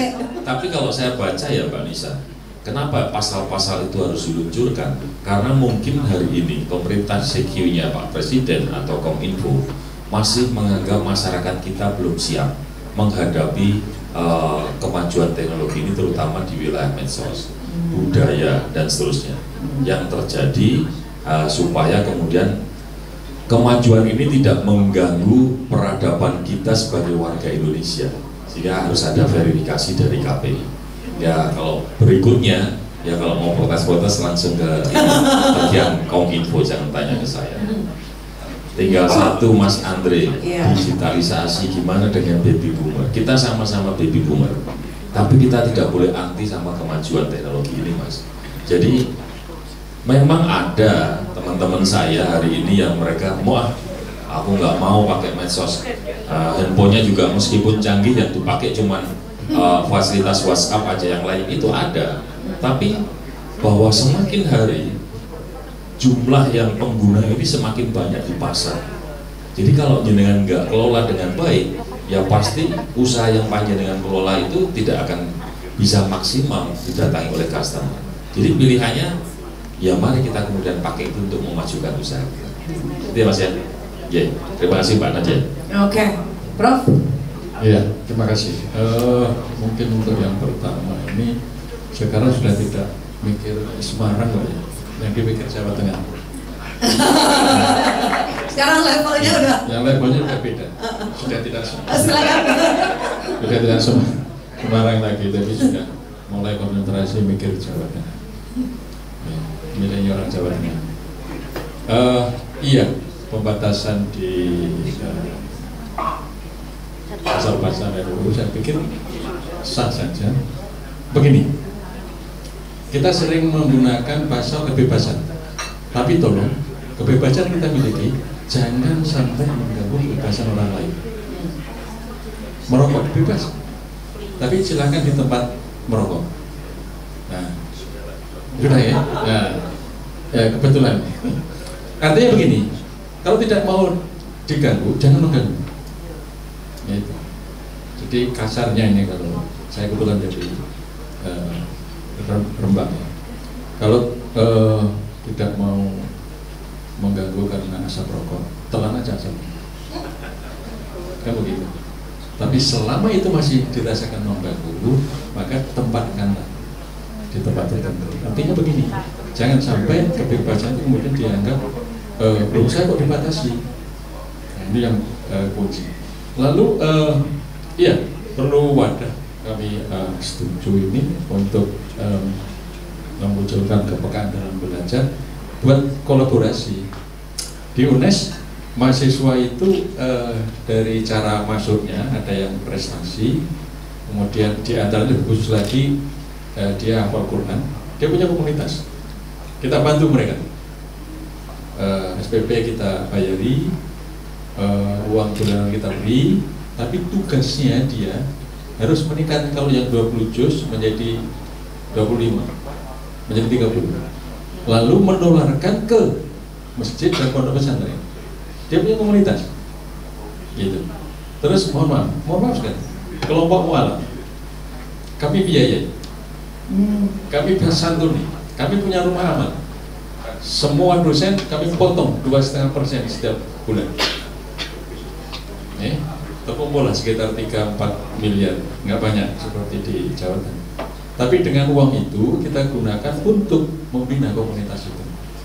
Kenapa? Karena mualaf kalau tidak kita bina, ya kembali lagi, karena masih ada yang mau membina. Ini mohon maaf sekali. Ya. Jadi harus membentuk komunitas yang di dalamnya ada kolaborasi. Lalu yang terakhir Mas Andri, suka tidak suka, promosi Mas, tetap meskipun dari survei tidak langsung mengatakan lebih banyak karena tahu, ya tahunya itu juga dari papan nama, ya, tetap promosi, menunjukkan bahwa kita ada. Nah, di medsos meskipun sedikit, tetap jangan kemudian mempunyai pikiran enggak dari medsos. UNES justru pendaftarnya dari setiap tahun lebih dari 100.000 itu 80% dari medsos. Di luar Semarang. Di luar Semarang.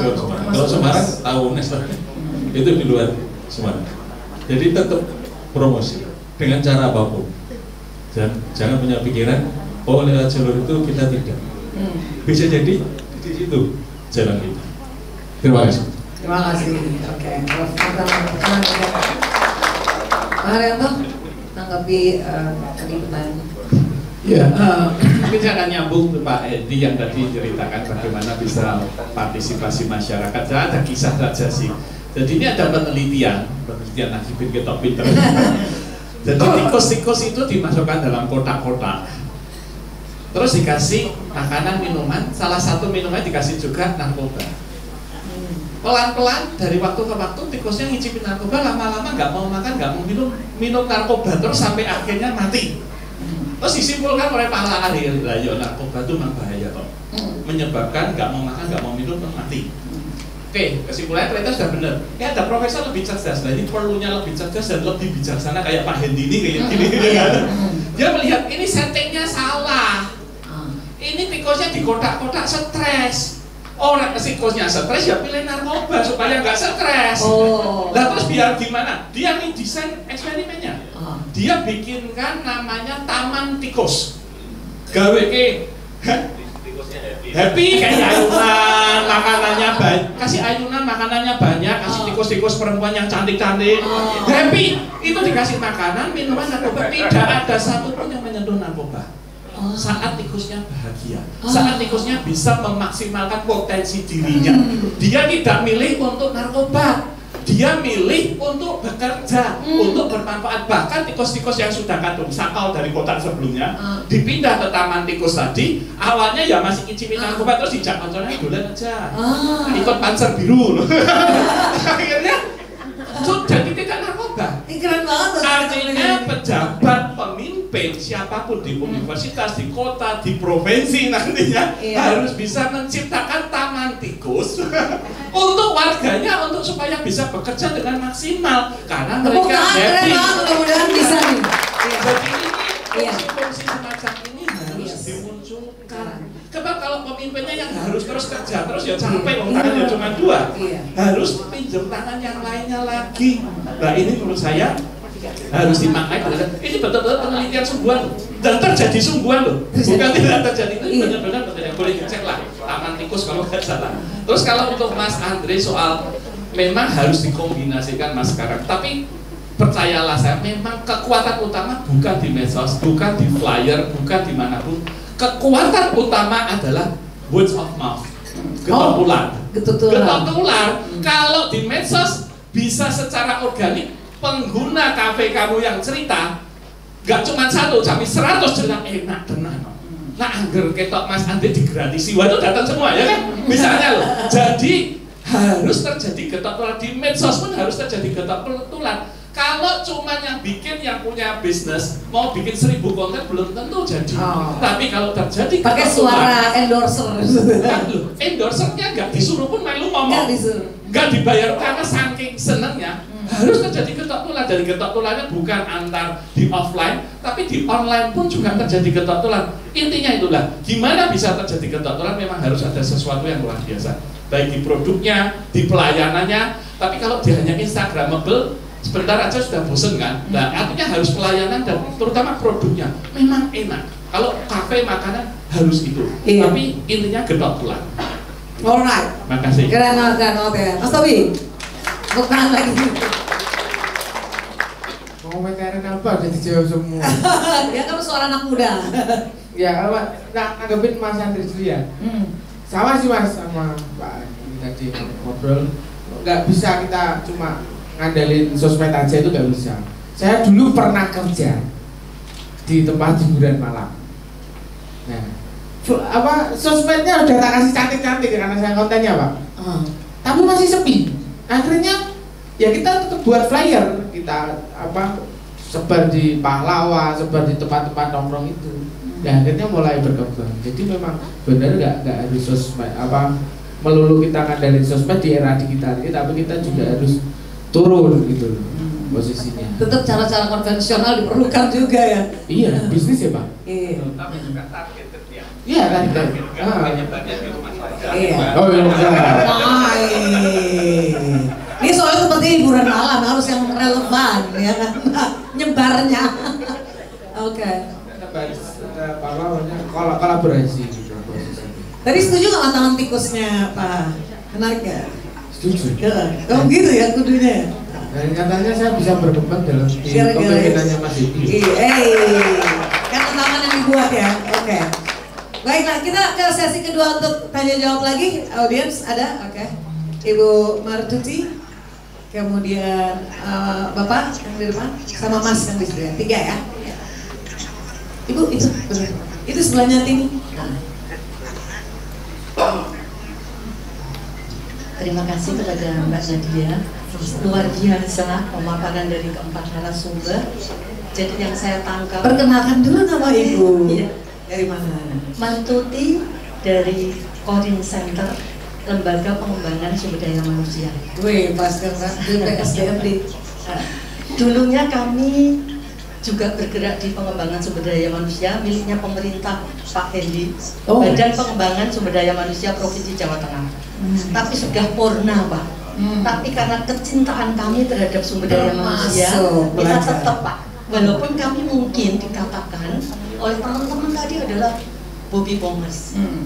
Tetapi kalau saya melihat dari paparan ini, sebenarnya setiap orang harus menjadi pembelajar. Dan mungkin di ruangan ini yang paling tua saya. Tapi tua itu hanya umur ya Pak, hanya angka. Iya. Tetapi mudah-mudahan semangat dan bahagia seperti yang disampaikan Pak Halim. Dan saya selalu mengingat sebenarnya, ketika kita semua harus jadi pembelajar, setuju Pak, kita itu punya yang namanya Bapak Pendidikan di Indonesia.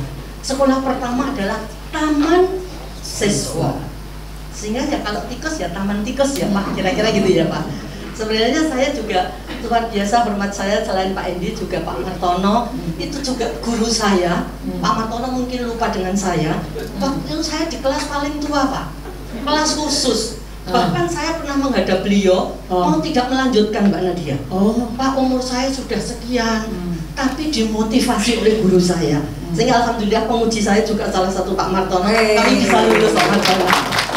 Saya ingin menyampaikan bahwa semua orang adalah pembelajar. Persoalannya bukan tua atau muda. Kita semua harus mengamalkan sebenarnya ajaran kita. Belajar itu kan mulai dari Buen sampai nanti ke liang lahat. Yes. Pertanyaannya untuk empat-empatnya Bapak Ibu, kita itu kalau sudah mendengar belajar rasanya males Pak. Apalagi mungkin di birokrasi ya Pak ya. Mungkin Pak Hendi itu sekarang luar biasa sudah di nasional.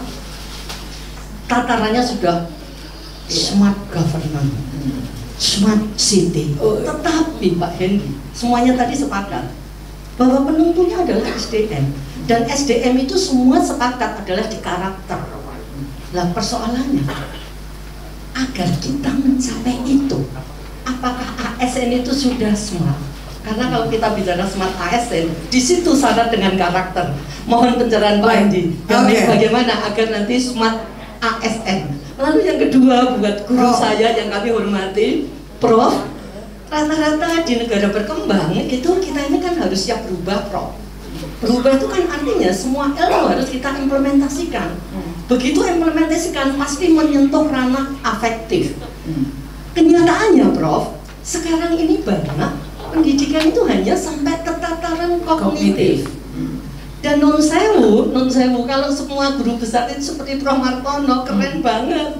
Saya ngadep itu tidak seperti menghadap profesor. Walaupun saya lebih tua tapi luar biasa beliau memotivasi saya. Akhirnya saya lulus. Artinya begini Prof, ketika taman yang diciptakan Pak Halim tadi itu betul-betul terjadi, itu keren. Nah kadang-kadang Prof, tidak semuanya. Ada orang atau katakanlah guru besar itu ya Prof, kita mau menghadap aja takutnya minta ampun Prof. Lah taman ini apa bisa tercapai Prof? Mestinya semakin non sewu ya Prof, semakin tinggi gurunya besar, semakin orang menghadap itu semakin enak. Baik, saya bilang. Lalu yang berikutnya Pak Halim, ya Allah. Semua organisasi, semua perusahaan-perusahaan besar seperti Sumitomo itu kan ratusan tahun Prof. Pak Halim, wah ini sudah sekali berprofesor. Waktu mematuhi 30 detik lagi. Resepnya gimana agar Marimas itu ratusan tahun lagi bisa tetap? Jangan sampai berdiri tapi sekarang tidak berdiri lagi. Yang terakhir Mas Tobi, nyun sewu, kuncinya agar jenengan bisa menerapkan konten-konten yang kreatif itu juga isinya adalah mencerahkan masyarakat, di mana mencerahkan masyarakat tapi untuk mau belajar. Gimana caranya agar belajar itu menjadi menyenangkan sehingga tercipta tangan lewat Prof Tobing. Mas Tobing, matur nuwun Mbak Nadia. Matur nuwun. Mantap banget ini. Luar biasa. Bapak yang di depan dulu nih, yang di round table sini.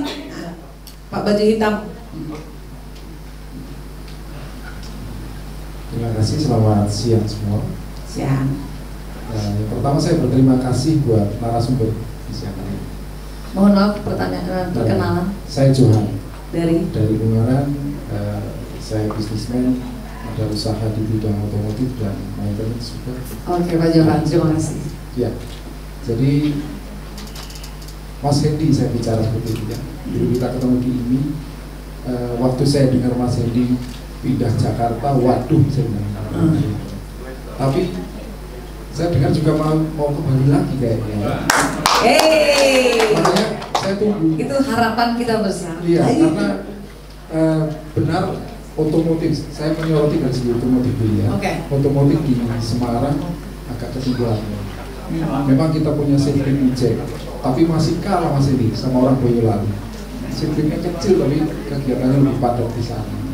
Nah, saya siap bantu kalau ada di Semarang sebagai otomotif. Pak Johan jangan lama-lama ya waktunya ya. Nanti 30 detik aja nggak apa-apa. Tadi udah diambil sama Bu Martuti semua soalnya waktunya. Oke. Iya. Kemudian untuk acara seperti ini bagus sekali. Kita banyak belajar di sini. Kami juga sedikit banyak belajar. Kemudian eranya sudah berubah di atas digitalisasi. Sekarang sudah masuk ke AI. Nah, harapan kami kita semua bisa siap menghadapi itu. Pemerintah juga siap. Kami sebagai masyarakat akan patuhi pemerintah sesuai porsi kami masing-masing. Pemerintah, masyarakat. Terima kasih. Keren Pak Johan, terima kasih. Satu lagi ya, adik tadi Mas yang di saya. Singkat aja deh ya. Nanti biar kita beri kesempatan narasumber yang bicara banyak.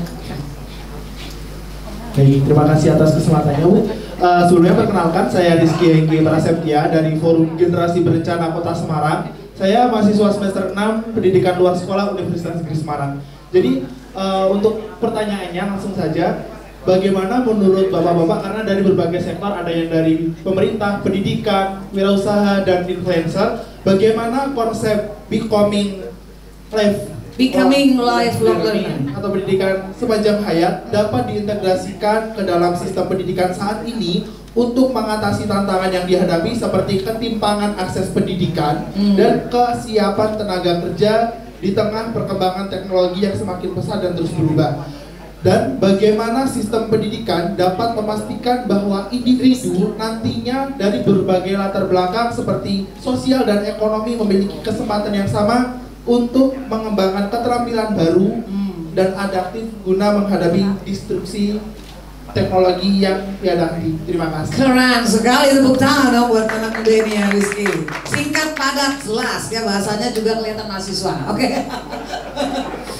Yuk mari kita kasih tanggapan, waktu kita nggak banyak Mitra Idol ya. Kita dengar penjelasan dari 4 narasumber ini dalam waktu 10 menit. Dari Pak Hendy dulu Pak. Oke Bu Martuti. Martuti, luar biasa Bu. Udah purna tapi masih sangat semangat sekali. Ya saya doakan selalu sehat kuat.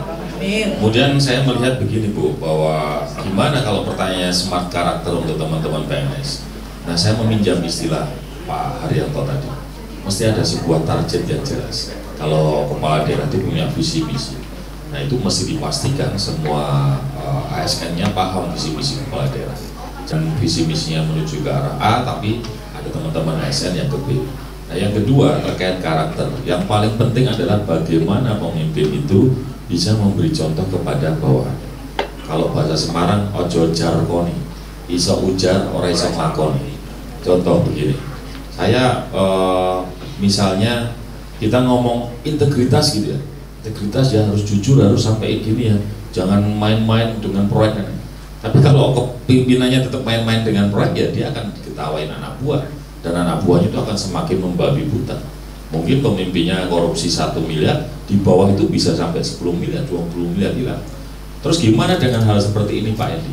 Harus ada contoh dari pimpinan, memberi contoh yang baik, dan kalau ada anak buah yang seperti itu, langsung kasih hukuman tegas.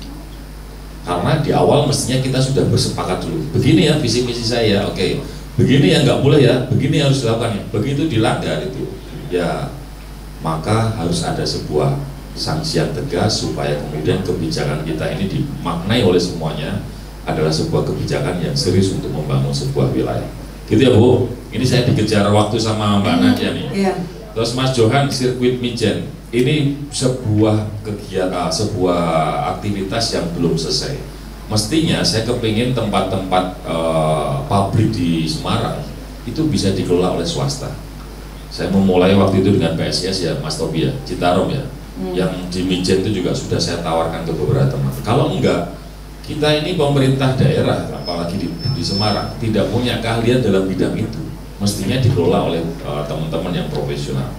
Nah, belum sampai ada yang nyewa, saya sudah dipindah Jakarta. Nah, jadi dengan Mas Johan nanti langsung komunikasi dengan Dimpora Kota Semarang aja. Mas Rizky, wah Mas Rizky pertanyaannya bagus, tapi kelihatan settingan. Jadi lebih baik nanti Prof Martono yang jawab ya. Monggo Profnya. Monggo Prof. Prof Martono. Terima kasih Bu Martuti, selamat, masih sehat. Iya, ranah efektif targetnya tapi masih kognitif. Ya kita tetap bersyukur sudah tahu kognitif. Ya. Iya lumayan. Artinya begini, di UNES sudah kita mulai dosen yang sulit bimbingan sekarang membimbing. Sekarang kita minta untuk dilaporkan ke prodi, ke fakultas, kita ganti. Dosen yang tidak memenuhi beban mengajar, belum memenuhi atau tidak memenuhi, maka remunya tidak dibayar. Jadi sekarang mereka berlomba-lomba, Pak, kapan saya diberi beban membimbing, kapan saya diberi beban mengajar, kapan penelitian. Tiga ini harus ada. Kalau salah satu tidak, remon tidak dibayar. Ya. Harus dimulai dari situ. Nah, komunikasi ruang rektor terbuka, Bu. Sejak dulu terbuka. Siapa mau hadir silakan. Kami memberi contoh seperti yang disampaikan Pak Endi tadi, ya, kita beri contoh. Tapi kadang-kadang malah salah. Saya tidak terlambat Pak. Bapak yang datang ke lokasi. Ya. Direktur datang setengah 7 itu salah. Bapak yang datang teralokasi. Saya tidak terlambat. Iya. Mas Rizky. Ya untuk konsep pendidikan sepanjang hayat terus menerus dan itu harus dilakukan. Jangan terbatas pada pendidikan formal. Justru yang paling banyak dan paling lama itu pendidikan informal. Ya, sampai tadi mau meninggal gitu ya.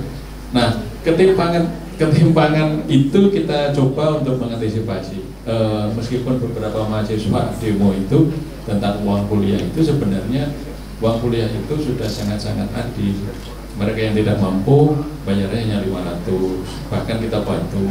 Kemudiannya yang 1 juta, tapi yang mampu bayarnya di atas. Bagaimana dengan UNES? Ada fenomena, kebetulan tahun kedua UNES ada kedokteran Mbak Nadia.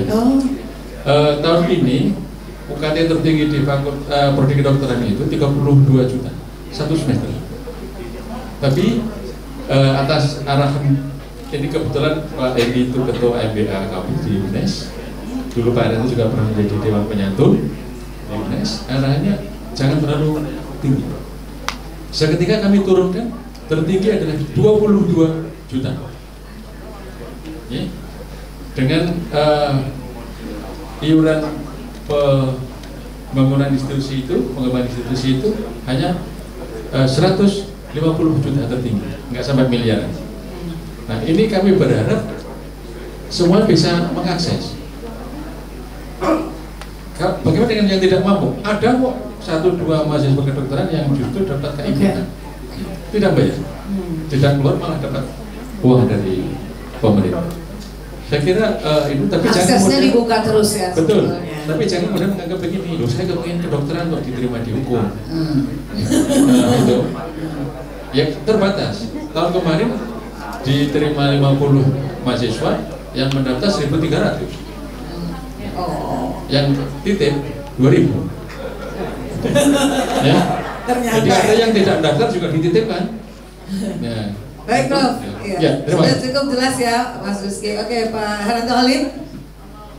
Ya kalau soal perusahaan itu ya bisa saja ditahan lama bagus, tapi buat saya ada kata-kata yang bagus, bukan berapa panjang jalan itu yang penting, tapi berapa lebarnya.